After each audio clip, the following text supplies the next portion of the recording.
बंगाल की औरतें हर रात अपने बिस्तर में देसी घी लेकर क्यों सोती? आखिर वो रात जानकर आपके भी होश उड़ जाएंगे। मेरे घर के हालात बहुत ज़्यादा ख़राब थे, इसलिए मुझे किसी ने बंगाल में नौकरी करने के लिए कहा। मैं बंगाल में नौकरी करने के लिए चला गया। बंगाल में जाकर मेरे लिए और भी ज़्यादा मुश्किलें आ गई थी और मुझे यहाँ पर आए हुए अभी 6 महीने ही गुजरे थे। इसलिए मैंने कभी भी अपनी ज़िंदगी में कोई खुशियाँ भरने की कोशिश नहीं की थी। मैंने ना ही कभी किसी लड़की की तरफ नज़र उठाकर देखा और ना ही उससे पहले नौकरी करने की कोशिश की थी। लेकिन जब यहाँ पर आने के बाद मेरे कुछ दिन गुजरे तो जैसे मेरी ज़िंदगी में एक बहार सी आ गई थी। एक बंगाली लड़की ने मुझे पसंद कर लिया था। वो उम्र में मुझसे बहुत छोटी थी, जवान थी, खूबसूरत थी। उसने मुझसे कहा कि वो मुझसे शादी करना चाहती हैं। मैं जहाँ पर नौकरी करता था वो भी वहीं पर मेरे साथ नौकरी करती थी। मैं बंगाल की एक फैक्ट्री में प्रोडक्शन डिपार्टमेंट में काम किया करता था और वो भी वहीं पर मेरे साथ काम करती थी। उसने कहा कि वो मुझसे शादी करना चाहती हैं और मुझे पसंद करती हैं। ये बात सुनते ही मेरी तो खुशी का ठिकाना नहीं रहा था। मेरा दिल धड़कना भूल गया था। मैं सोच भी नहीं सकता कि बिजनौर के छोटे से गांव से निकलकर मामूली से काम में सेट होकर मैं एक बंगाली लड़की का पति बन जाऊंगा। ये तो आपको भी सुनने में अजीब लग रहा होगा कि मैं 35 साल का और वो 20 साल की जवान लड़की, उससे शादी करने पर मैं बहुत खुश हो रहा था। उस लड़की की उम्र 20 साल थी। मेरे लिए बहुत ज़्यादा खुशकिस्मती की बात थी। मुझ जैसे 35 साल के लड़के को एक 20 साल की जवान खूबसूरत लड़की मिल रही थी, जबकि हम दोनों की उम्र में लगभग 15 साल का फासला था। आखिर उसने मेरे अंदर ऐसी क्या खूबी देखी थी जो मुझे पसंद कर लिया था। मेरे लिए यह मेरी ज़िंदगी की सबसे बड़ी खुशखबरी थी, क्योंकि मुझे गांव में तो कोई रिश्ता नहीं दे रहा था, इसलिए कि लोगों का ये कहना था कि आशीष वहाँ जाकर बहुत बिजी हो गया है। आशीष के पास ना तो टाइम है और ना ही इतना पैसा कि हम उसको अपनी बेटी दे सकें। अब उसकी उम्र भी ज़्यादा हो चुकी है और फिर ऐसे में इतनी कम उम्र की लड़की मिल जाना बहुत बड़ी बात होती है। और वैसे तो वो इतनी ज़्यादा हसीन है कि मैं उसके साथ अपनी पूरी ज़िंदगी बिता सकता था। ये बात मैंने अपने माता पिता को बताई तो पहले वो खुश हो गए और खुशी से फूले नहीं समा रहे थे, मगर फिर मेरी माँ की आंखों में आंसू छलकने लगे। मैंने कॉल पर अपनी माँ से पूछा कि क्या हुआ है माँ। माँ ने कहा कि आशीष बेटा, क्या तुम्हें लगता है कि वह बंगाली लड़की तुम्हें हमारे पास आने देगी? बिल्कुल भी ऐसा नहीं होगा। अब तो बस तुम बंगाल के ही होकर रह गए हो। खुशी तो बहुत है बेटा कि तुम्हें इतनी कम उम्र की लड़की मिल रही है और यकीनन वो गांव की लड़कियों से कहीं ज़्यादा खूबसूरत होगी, तुम्हारा ख्याल भी रखेगी, क्योंकि तुम उम्र में उससे बहुत बड़े हो और उसने तुम्हें अपनी मर्जी से पसंद किया है। लेकिन परेशानी यह है कि हमें तो तुम भूल ही जाओगे। सारी ज़िंदगी हमने तुम्हें पाल पोस कर बड़ा किया, हमें तुमसे बहुत सारी उम्मीदें हैं और आखिर में तुम उस बंगाली लड़की के ही होकर रह जाओगे। बस माता पिता की किस्मत में आखिर में सिर्फ मायूसी के सिवाय कुछ नहीं बचता। बस बेटे, मेरे दिल का बोझ हल्का हो गया। अब कॉल बंद करती हूँ। माँ के रोने की आवाज़ मेरे कानों में गूंज रही थी। ये बात तो माँ ने बिल्कुल ठीक कही थी। जब मैं बबीता से शादी कर रहा था तो मुझे बाकी लोगों को भूलना ही पड़ता। मैं बहुत ज़्यादा परेशान हो गया था। मेरे दिल में यह ख्याल आया कि इंसान को रोज़गार किस किस तरह से परेशान कर देता है कि उसे अपनों को ही छोड़ना पड़ता है। मुझे उन लड़कियों का दर्द बहुत महसूस हुआ जो अपने माता पिता को छोड़कर अपनी ससुराल की हो जाती हैं और फिर उन्हें वापस अपने ही घर आने के लिए किसी की परमिशन की ज़रूरत होती है। फ़िलहाल मैंने अपनी होने वाली बंगाली पत्नी बबीता से यह बात कही तो वो मेरे गले लग गई और मेरे गले लगकर कहने लगी, तुम ऐसी बातें क्यों कर रहे हो? क्या मुझे एहसास नहीं कि तुम एक इज्जतदार परिवार से ताल्लुक़ रखते हो और मैं कौन सा अलग हूँ? मेरे भी परिवार का यही उसूल है जो तुम्हारे परिवार का है। मुझे तो खुशी है कि तुम इतने जज्बाती हो रहे हो। इसका मतलब यही है कि तुम फ्यूचर में मुझसे बेपनाह मोहब्बत करोगे। मुझसे इतना प्यार करोगे कि मैं सारी ज़िंदगी खुश रहूँगी। जाहिर सी बात है, जो लड़का अपने माता पिता की इज्जत करता है वही असल में असली मर्द होता है, जो अपनी पत्नी को भी मोहब्बत दे सकता हो जो उसे चाहिए होती है। मेरी पत्नी की इतने नरम दिल को देखकर मैं बहुत खुश हुआ था। मैंने उससे पूछा, क्या तुम मेरे माता पिता के पास जाने की परमिशन दे रही हो? तुम्हें पता है ना कि तुमने मुझसे कहा था तुम शादी के बाद यहीं पर रहना चाहती हो। तो वो कहने लगी, अरे मेरे बेवकूफ़ पति, मैं तुमसे ये कहना चाह रही हूँ कि तुम अपने माता पिता को यहाँ बंगाल बुला लो। वैसे भी तो घर पर रहकर क्या करेंगे, तुम उनके इकलौते बेटे हो। अब वो वहाँ पर अकेले रह गए, तुम चाहो तो उन्हें यहाँ पर बुला सकते हो। तुम ही तो कहते हो कि तुम्हारे रिश्तेदार अच्छे नहीं हैं और ना ही उन लोगों का व्यवहार तुम्हारी फैमिली के साथ अच्छा है, तो फिर वहाँ पर अकेले रहकर तुम्हारे पेरेंट्स क्या करेंगे? तुम उनको यहाँ पर बुला लो और हम उनकी मौजूदगी में उनके सामने यहाँ पर शादी कर लेंगे। मेरी पत्नी बबीता के कहे हुए शब्द मुझे बहुत ही अच्छे लग रहे थे। मैंने अपने पेरेंट्स को ये गुड न्यूज़ सुना दी। मेरे पेरेंट्स के आने जाने का सारा खर्चा बबीता ने ही उठाया था। वैसे भी उसके पास पैसों की कोई कमी नहीं थी, क्योंकि वो मुझसे पहले ही फैक्ट्री में काम कर रही थी। 18 साल की थी तब से ही वो इस फैक्ट्री में काम कर रही थी और मुझे तो अभी फैक्ट्री में लगे हुए सिर्फ 6 महीने ही गुजरे थे, इसलिए मेरी सैलरी उससे कम थी। शायद बबीता को अपनी ज़िंदगी में ऐसा मर्द चाहिए था जो उसके साथ चलता हुआ अच्छा लगे। वैसे मेरी उम्र 35 साल थी, लेकिन मेरी हाइट हेल्थ कम थी, इसलिए मैं भी कम उम्र का ही लगता था। मैं कोई आदमी नहीं बल्कि कम उम्र का लड़का ही लगता था। बस गांव के लोगों की ही सोच ऐसी थी कि वो अपनी बेटी मुझे नहीं देना चाहते थे। खैर, अब तो मेरे पास एक ऐसी लड़की थी जो मुझे पसंद करती थी और मुझ पर मर मिटी थी। मैंने अपने पेरेंट्स को एक हफ्ते के अंदर अंदर ही बंगाल बुला लिया था। ये सब देखकर तो हमारे रिश्तेदार भी हैरान रह गए थे कि आशीष की किस्मत जाग गई है। उसने बंगाली लड़की से शादी करके अपने माता पिता को भी वहीं पर बुला लिया। मेरे पेरेंट्स जब यहाँ पर आए तो मेरी उनकी मौजूदगी में शादी हो गई। शादी वाले दिन मैं बहुत ज़्यादा खुश था। मुझे यकीन नहीं आ रहा था ये सब कुछ हकीकत में हो रहा है या फिर कोई सपना है। मेरी पत्नी ने मुझसे कहा कि वो मुझसे सिर्फ प्यार और इज्जत चाहती है। आज रात के 2 बज रहे थे और वो मेरे कमरे में मेरे सामने बैठी हुई थी। वो बहुत ज़्यादा खूबसूरत लग रही थी। वो किसी खूबसूरत गुड़िया की तरह लग रही थी। ऐसा लग रहा था जैसे कोई मासूम सी मूरत मेरे सामने बैठी हुई है। मैं भी बहुत स्मार्ट लग रहा था और कपड़े भी महंगे पहन रखे थे, लेकिन मैं था तो एक अनपढ़ ही। मेरे अनपढ़ होने का सबूत ये था कि मैंने अपनी पत्नी के लिए जो गिफ्ट लिया था उसको मैंने एक सिर्फ छोटी सी थैली में रख लिया था। ना ही उसको बॉक्स में रखा और ना ही उसको पैक करवाया, जबकि मेरे पास एक थैली में अलग से पैसे भी पड़े हुए थे जो मैं आज सुबह सुबह ही लेकर आया था। और ये भूल गया था कि मेरी पत्नी को तो चॉकलेट्स पसंद हैं। उसे तो चॉकलेट और टेडी बियर से प्यार है, जबकि मैं उसके लिए पैसे लेकर आया हूँ और मैंने एक छोटा सा आर्टिफिशियल सेट भी उसके लिए ले लिया था। वैसे भी हम जैसे लोगों की फितरत कहीं भी जाकर नहीं बदलती। मैंने भी ना सोचते हुए पैसे अपने पास इसलिए रखे थे कि वो जो चाहेगी अपने लिए लेकर आ जाएगी। ये भूल गया था कि उसके पास तो पहले से ही बहुत सारे पैसे हैं। मेरी पत्नी के हाथ में पहले से ही एक छोटा सा बॉक्स मौजूद था। शायद वो भी मुझे कोई गिफ्ट देना चाहती थी। जब मैंने उसके हाथ में वो गिफ्ट देखा तो अपने पैसे देने का इरादा बदल लिया।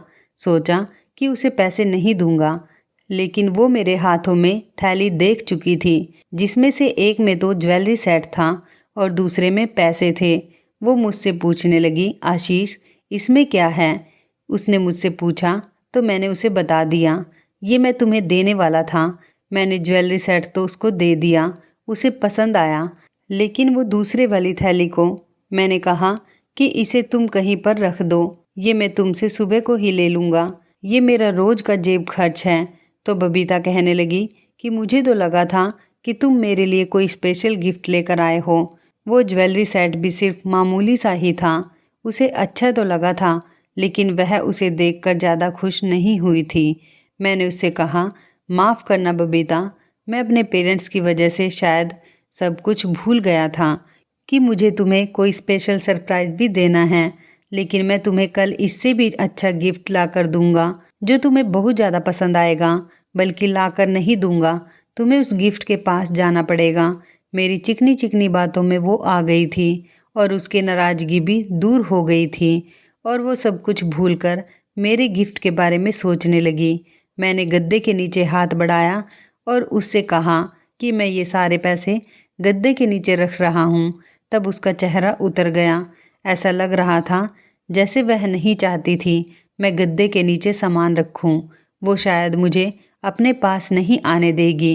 इस शादी का कोई मकसद होगा, जैसे उसने शादी की, वरना मेरे हाथ आगे बढ़ाने पर वो मुझे इतनी अजीब नज़रों से नहीं देखती। मेरे दिल में हजारों सवाल आ रहे थे। बबीता कहने लगी, ये तुम क्या कर रहे हो? गद्दे के नीचे क्यों रख रहे हो? उसने मुस्कुराकर मुझसे पूछा। मैंने कहा, तो फिर कहाँ पर रखूं? तो वो कहने लगी, लाओ, मैं इसे अपनी अलमारी में रख देती हूँ। उसने मुस्कुराकर जवाब दिया और उसने अपनी अलमारी को खोलकर उसमें रख दिया। मैं कब सो गया मुझे पता ही नहीं चला। सच पूछो तो मुझे याद ही नहीं कि मैं कब सो गया। जब मैं सुबह उठा तो मेरी पत्नी मेरे सामने बैठी हुई थी और वो मुस्कुराते हुए मुझे ही देख रही थी और मुझसे कहने लगी, जल्दी उठो आशीष, बहुत देर हो रही है और हमें फैक्ट्री भी तो जाना है। सब लोग हमारा वहाँ पर इंतज़ार कर रहे होंगे और तुम्हारे पेरेंट्स भी यही सोचेंगे कि मैंने उनके बेटे को उनसे छीन लिया। तो चलो जल्दी उठो, पहले ही बहुत देर हो गई है। उसने यह कहकर गद्दे के चारों तरफ के कोनों को अच्छी तरह से चादर से दबा दिया। मैं वॉशरूम में चला गया। मुझे अपनी पत्नी बबीता का बिहेव बहुत ही अजीब लग रहा था। ऐसा लग रहा था जैसे वह मुझसे कुछ छुपाने की कोशिश कर रही है। मैं वॉशरूम से वापस आया तो वो बेड पर ही बैठी हुई थी। जैसे ही मेरी नज़र उस पर पड़ी तो वह चौंक कर बेड पर लंबी लंबी लेट गई। ऐसा लग रहा था जैसे वो अपनी चोरी पकड़े जाने के डर से मुझसे कुछ छुपा रही है। मैंने उससे पूछा भी कि बबीता क्या है इन गद्दों के नीचे? तो बबीता कहने लगी, गद्दों के नीचे तो कुछ भी नहीं है, मैं आपसे क्या छुपाऊंगी? मैं क्या इसके नीचे कोई गलत चीज़ रखूंगी या फिर मेरे पास कोई खजाना है जो मैं गद्दों के नीचे दबा के रखूंगी? जैसे ही मैं पीछे मुड़ा और तैयार होने लगा तो अचानक ही वो खड़ी हो गई और उसने जल्दी से गद्दी के नीचे से कुछ निकाला और फ़ौरन उसको अलमारी के अंदर रखकर अलमारी में ताला लगा दिया। मैं अब शक में पड़ गया था कि अगर बबीता मुझसे कुछ नहीं छुपा रही है तो फिर उसने अलमारी में क्या चीज़ रखी है और फिर ताला क्यों लगाया है। ये बात मेरे दिमाग में घूम रही थी। हम लोग एक साथ घर से निकल गए और अपनी फैक्ट्री में जाकर काम करने में बिजी हो गए। रात कैसे हो गई पता ही नहीं चला। दिन भर हमने अपनी फैक्ट्री में काम किया था और फिर रात के 8 बजे हम लोग अपने पेरेंट्स के पास गए थे। वो भी हमें देखकर बहुत खुश हो गए थे। मेरी पत्नी ने अपने किसी जानने वाले से एक छोटा सा घर किराए पर ले लिया था जिसमें मेरे माता पिता ठहरे हुए थे, क्योंकि वो हमारे साथ उस घर में नहीं रह सकते थे जिस घर में हम रहते थे। वो मेरी पत्नी का घर था और वो भी बहुत छोटा था। उसमें सिर्फ एक कमरा और छोटा सा आंगन ही था। अगले दिन मैं किसी काम से घर से बाहर निकला तो रास्ते में मुझे मेरा बिजनौर में रहने वाला एक दोस्त मिल गया था। वो बंगाल में किसी काम से आया हुआ था। मैं जब उससे मिला तो मैंने उसे उसके हाल पूछे और वो भी मुझसे बातचीत करने लगा। उसे मेरी शादी के बारे में पता था। हम दोनों बैठकर एक चाय के ठेले पर बात करने लगे।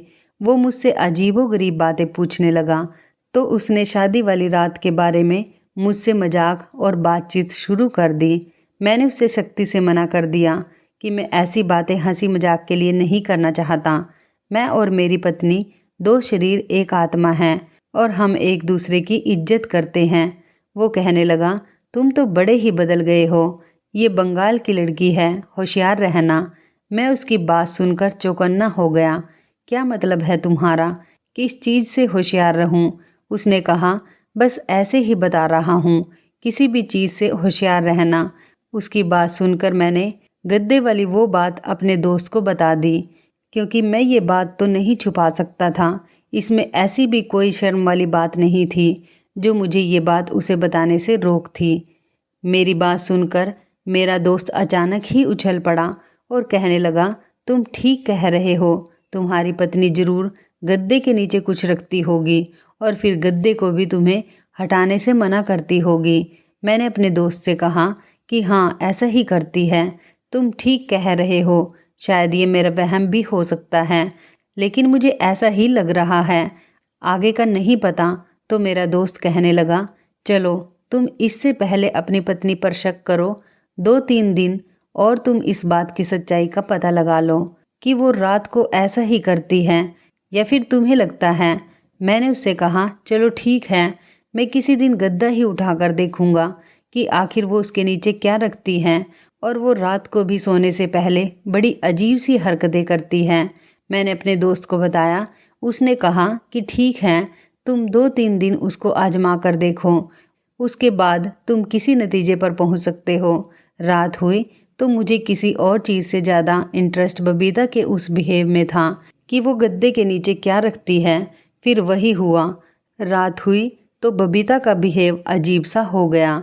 बाकी सारी बातें तो वो मेरी मानती ही थी, किसी चीज़ पर उसे कोई ऐतराज़ नहीं था, लेकिन गद्दे के साथ वही राज रख रही थी। गद्दा तो वैसे चादर से दबा रही थी जैसे उसके नीचे कोई खजाना हो, और वो अपनी साइड की तरफ वाले गद्दे के साथ ही ऐसा करती थी। मुझसे कहने लगी, आशीष इधर होकर लेटो, ये क्या कर रहे हो। उसने मुझे अपनी जगह से पीछे हटा दिया और कहने लगी, मैं देख रही हूँ कि तुम मेरी जगह पर लेटने की कोशिश कर रहे हो, बहाने से गद्दे के नीचे देखना चाहते हो। प्लीज़ तुम ऐसा मत करो, मैं तुम्हारी पत्नी हूँ और मुझे तुमसे ज़्यादा घर की साफ़ सफाई का ध्यान रहता है। इस साइड का बिस्तर बिल्कुल ठीक है। वो फिर मेरे तकिए पर मेरे पास आकर लेट गई और मेरी बाजू पर अपना सर रख लिया। मैं मजबूर था। शुरू शुरू में इंसान इतना कंफर्टेबल तो नहीं होता कि एक दूसरे से हर बात कर सके। मैं भी खामोश हो गया और इसी तरह से वो मेरी बाजू पर सिर रखकर सो गई और मैं भी सो गया। मैं उठा तो मुझे फिर याद नहीं था कि रात क्या हुआ। मेरी पत्नी ने किस तरह से सामान गद्दे के नीचे से निकाला और अलमारी में रख दिया और अलमारी को ताला लगा दिया। अब तो ये बात कंफर्म हो चुकी थी कि वो ज़रूर गद्दे के नीचे कुछ रखती है और फिर रख कर मुझसे छुपाती भी है। अगले दिन मैंने अपने दोस्त को फैक्ट्री के बाहर बुला लिया और मैंने अपने दोस्त को ये बात बता दी। तो उसने कहा कि ज़रूर तुम्हारी पत्नी का कोई ना कोई मकसद होगा। अब तुम्हें उसकी सच्चाई का पता लगाना ही होगा कि वो गद्दे के नीचे क्या रखती है और क्यों रखती है, और उसकी वजह भी तुम्हें ही पता लगानी चाहिए। देखो, पहले तो मुझे शक हो गया था कि एक लड़की जिसके पास भगवान का दिया सब कुछ है, वो तुमसे क्यों शादी कर रही है, और फिर इतनी कम उम्र की लड़की, वो किसी और लड़के से भी तो शादी कर सकती थी। ज़रा सोचो तो सही कि तुम में ऐसी कौन सी खास चीज़ थी कि उसने तुमसे शादी की। कहीं वो कुछ और तो नहीं करने जा रही है। करण की बातें मुझे डरा रही थी। मैंने उससे कहा, तुम्हारा क्या मतलब है कि वो क्या करेगी मेरे साथ, तुम ऐसा क्यों कह रहे हो। करण मेरी बात सुनकर सोचने वाले अंदाज में कहने लगा, देखो आशीष, मैं तुम्हें बेवजह के शक में नहीं डालना चाहता, लेकिन एक बात तो सच है जो मुझे नज़र आ रही है। तुम्हें खुद भी अजीब लगता है कि वह ज़रूर तुम्हारे बेड के गद्दे के नीचे सोने से पहले कुछ रखती है जिसे वो सुबह निकाल लेती है। अब ये तो तुम पर लागू होता है कि तुम उस चीज़ को किस तरह से ढूंढो, क्योंकि अगर फिर कोई बात हुई तो फिर तुम्हारा जिम्मेदार कौन होगा। अब तो तुम अपने माता पिता को भी यहाँ पर बुला चुके हो। ये सोचो कि ये लड़की 1 महीना पहले तुम्हारे लिए बिल्कुल अजनबी थी और आज तुम इस लड़की के साथ एक कमरे में रह रहे हो, खा रहे हो, पी रहे हो और उसके साथ घूम रहे हो, अपने होश खो रहे हो। क्या पता वो लड़की कौन है और तुम्हारे साथ क्या करना चाह रही है। तुम होश में आओ। इतना ज़्यादा किसी पर भरोसा एकदम से नहीं करना चाहिए, और तुम्हारे सर पर तुम्हारे पेरेंट्स की भी तो जिम्मेदारी है। तुम अकेले तो नहीं हो। करण ने मुझे अच्छे खासे शक में डाल दिया था। आज मैंने सोचा कि मैं एक पति होने के नाते अपने इस रिश्ते को इस्तेमाल करूँगा और ज़बरदस्ती घर जाकर गद्दे को उठाकर देखूँगा कि वो उसके नीचे क्या रखती है, क्योंकि ऐसा तो हो ही नहीं सकता कि वो मुझसे हर एक बात के लिए रोज़ मना कर दे और मैं उसके कहने पर रुकता ही चला जाऊं। पति पत्नी के बीच तो कोई राज नहीं होना चाहिए। आज मैंने अपने दिल में इरादा कर लिया कि मैं घर जाते ही गद्दा उठाकर ज़रूर देखूंगा। जब मैंने पीछे पलट कर देखा तो मेरी जान ही निकल गई। मैंने देखा कि मेरी पत्नी वहीं पर मेरे पीछे ही खड़ी हुई सब कुछ सुन रही थी। मुझे उसे देखकर बहुत शर्मिंदगी महसूस हो रही थी कि मुझसे कितनी बड़ी गलती हो गई। वो मेरे बारे में क्या सोच रही होगी। मैं दिल ही दिल में पछता रहा था। मेरी पत्नी मेरा सारा प्लान जान चुकी थी। अब मैं अपनी पत्नी से ये भी नहीं कह सकता था कि तुम गद्दे के नीचे क्या रखती हो। अगर ऐसा करता तो मैं बहुत ही गिरा हुआ इंसान लगता, जैसे उसके चेहरे के एक्सप्रेशन थे। उससे तो ऐसा ही लगता था जैसे मेरी पत्नी को इस बात पर बहुत गुस्सा आया है और उसे मुझ पर अफसोस हो रहा है कि मैं कितना बेगैरत इंसान हूँ जो अपने दोस्त से अपनी पत्नी की ही बुराई कर रहा था। मेरे दोस्त को भी अंदाज़ा हो गया था कि मैं अपनी पत्नी के सामने शर्मिंदा हो रहा हूँ। मेरे दोस्त ने कहा, तुम भी कितने पागल इंसान हो। अगर उसे पता चल भी गया है कि तुम मुझसे ये बात कह रहे हो तो तुम्हें उस पर भरोसा करना चाहिए बजाय परेशान होने के। तुम एक काम करना, घर जाते ही गद्दा बेड से हटाकर देखना और कहना कि मुझे बस यही जानना था कि गद्दे के नीचे क्या है। अब तुम अगर इस बात पर डरने लगोगे तो वो तुम्हारे लिए और मुश्किल हो जाएगा, क्योंकि औरत के सामने तुम जितना दब कर रहोगे वो तुम्हें उतना ही दबाती चली जाएगी। मेरे दोस्त की बात भी सही थी। अब मैं इसी एहसान में दबा हुआ था कि वो बंगाली है, उसने मुझसे शादी कर ली, मेरे माता पिता को भी यहाँ पर बुला लिया। अगर मैं बराबरी करता तो उसने मुझ पर कोई एहसान नहीं किया था। अगर वो बंगाल से थी और अमीर परिवार से थी, लेकिन शादी तो उसने मुझसे पसंद की ही थी। ऐसा तो नहीं है कि मैंने उसे पसंद के लिए मजबूर किया हो, शादी के लिए उससे कोई ज़बरदस्ती की हो। मैं ज़बरदस्ती करके भी कहाँ जा सकता था, क्योंकि मेरी इतनी औकात नहीं थी। पर अगर वो मुझे पति के तौर पर एक्सेप्ट कर चुकी थी तो अब उसे मुझसे कोई भी बात छुपानी नहीं चाहिए थी। मेरे दोस्त ने जब ये सारी बातें मुझे समझाई तो मैं तसल्लीमंद हो गया। मैंने सोच लिया कि अब मैं उससे साफ साफ बात करूँगा। मेरा दोस्त वहाँ से चला गया और मैं फैक्ट्री के अंदर चला गया। शाम को जब हम दोनों पति पत्नी घर आए तो मेरे अंदाज कुछ बदले हुए थे। मेरी पत्नी ने मुझे देखा तो कुछ भी नहीं बोली। थोड़ी देर के बाद कहने लगी, क्या हुआ है, आप कुछ परेशान लग रहे हो। मैं घबरा गया। मैंने कहा, मैं परेशान तो नहीं हूँ, लेकिन हैरान ज़रूर हूँ और यही पूछना चाहता था कि तुम गद्दे के नीचे क्या रखती हो। तो वो कहने लगी, मैंने सब कुछ सुन लिया है। आपने अपने दोस्त से जो भी कहा, अपनी पत्नी की बात सुनकर मैं शर्मिंदा होने के बजाय अपनी बात पर ही डट गया। मैंने कहा, हाँ तुमने सही सुना है, आखिर इसमें बुरा ही क्या है। तुम मुझे खुद बता दो कि तुम गद्दे के नीचे क्या रखती हो। इस कमरे में जो कुछ भी है, क्या उस पर मेरा हक नहीं है। मेरी पत्नी हंसकर कहने लगी, अरे तुम्हें किसने कहा कि तुम गद्दे के नीचे ना देखो। मैं तो बेवजह ही तुमसे छुपा रही थी, क्योंकि मुझे अच्छा नहीं लगता ना ऐसी बातें करना। और तुम खुद देख लो कि गद्दे के नीचे क्या है। मेरी पत्नी ने एकदम ही गद्दे का बिस्तर हटाया और उसके बाद गद्दा भी हटाकर ज़मीन पर रख दिया। बेड पूरी तरह से खाली पड़ा हुआ था। सच में इसके नीचे तो कुछ भी नहीं था। मैंने अपनी पत्नी से कहा, हाँ मगर तुम रात को ज़रूर कुछ रखती हो, झूठ मत बोलो। वो कहने लगी, आशीष देखो, मुझे झूठ बोलने की आदत भी नहीं है। मैं अगर गद्दे के नीचे कुछ रखूँगी तो तुम्हें क्यों नहीं बताऊँगी। चलो, अगर तुम्हें मुझ पर यकीन नहीं आता तो अगली बार जब मैं रखूँगी तो तुम खुद ही देख लेना और उसी टाइम मुझसे पूछ भी लेना कि मैं क्या रखती हूँ और क्यों रखती हूँ।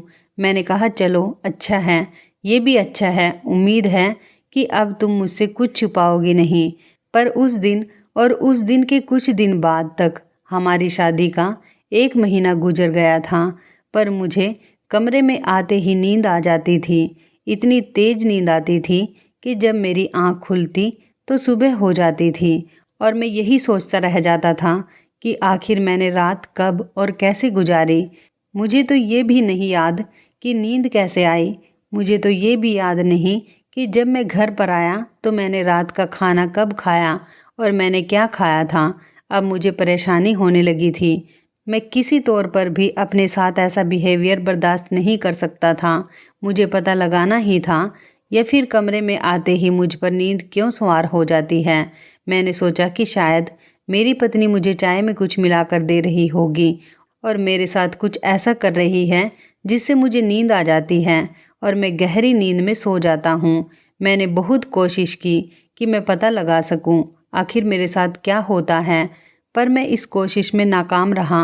मैं सारा दिन सावधान रहता कि अपनी पत्नी के हाथ से कुछ भी ना खाऊं, ना पीऊं।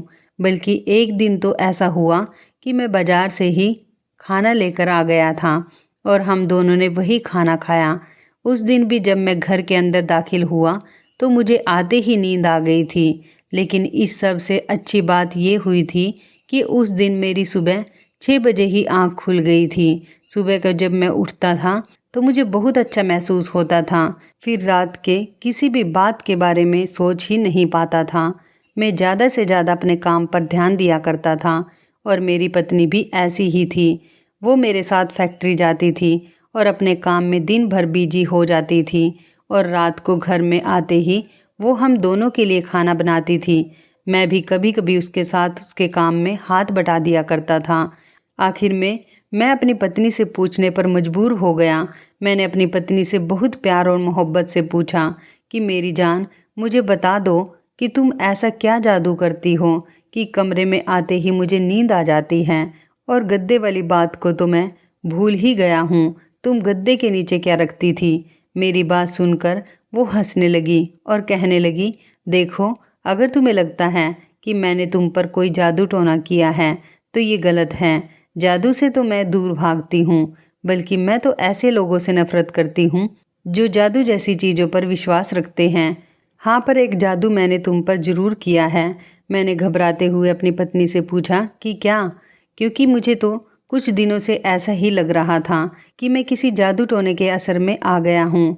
देखो, तुम दूसरे शहर के लोगों को गलत आदतें होती हैं, रोज रात को देर से घर वापस आते हैं, जबकि हमारे शहर में ऐसा नहीं होता। यहाँ के सारे मर्द जल्द ही घर में आ जाते हैं और अपने परिवार के साथ ही सो जाते हैं। यहाँ के मर्द रातों को देर तक दोस्तों के साथ भी नहीं बैठते, बल्कि रात देर तक घर से बाहर भी नहीं निकलते, और औरतें भी घर से बाहर नहीं निकलती, जबकि बच्चों पर भी पाबंदी लगाई जाती है। सब लोग रात को 8 बजे तक ही सो जाते हैं और सुबह को 6 बजे तक उठ जाते हैं।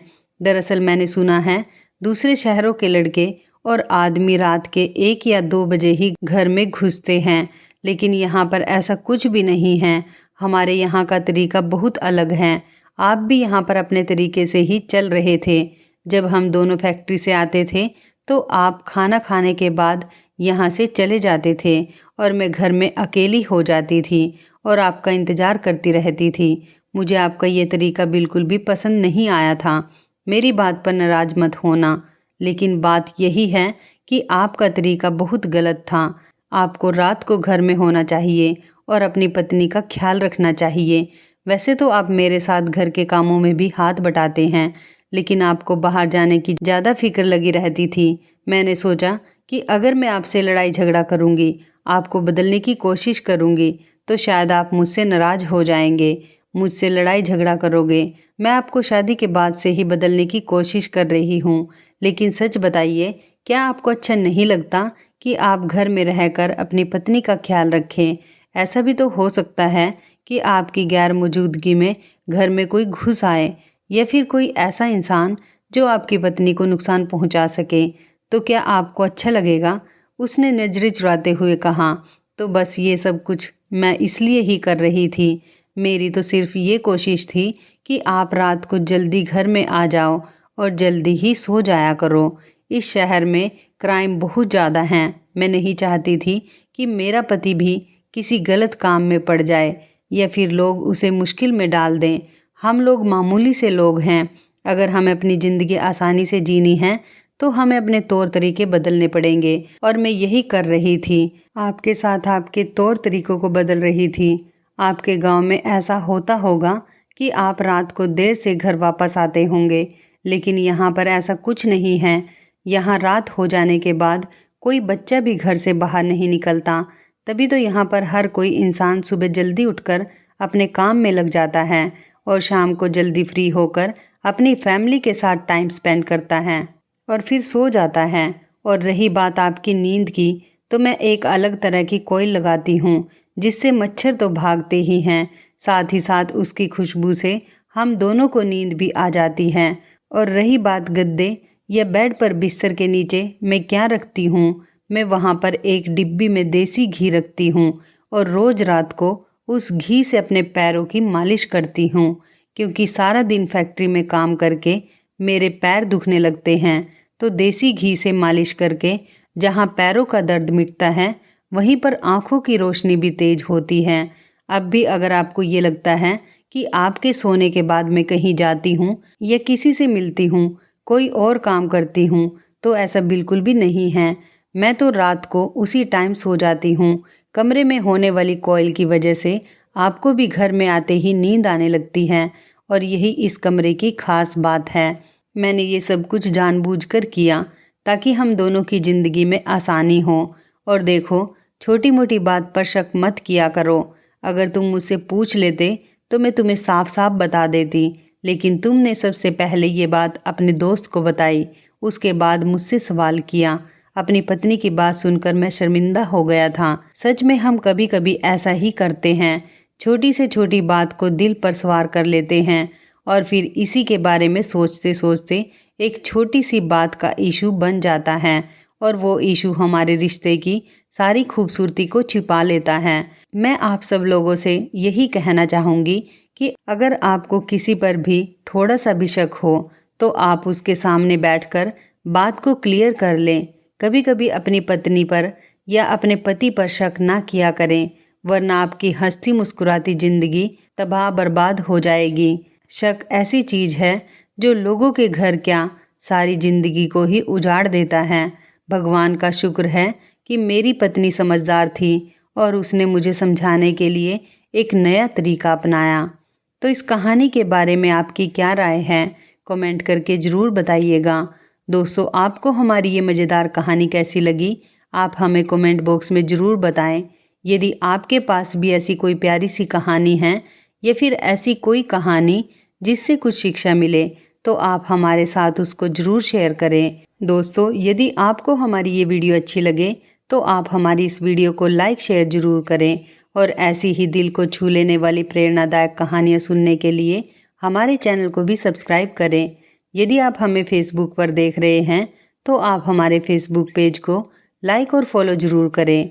तो दोस्तों, फिर मिलते हैं ऐसी ही ज़बरदस्त कहानी या टिप्स के साथ नई वीडियो में। तब तक के लिए धन्यवाद। आप सभी अपना ख्याल रखना। आपका दिन शुभ व मंगलमय हो।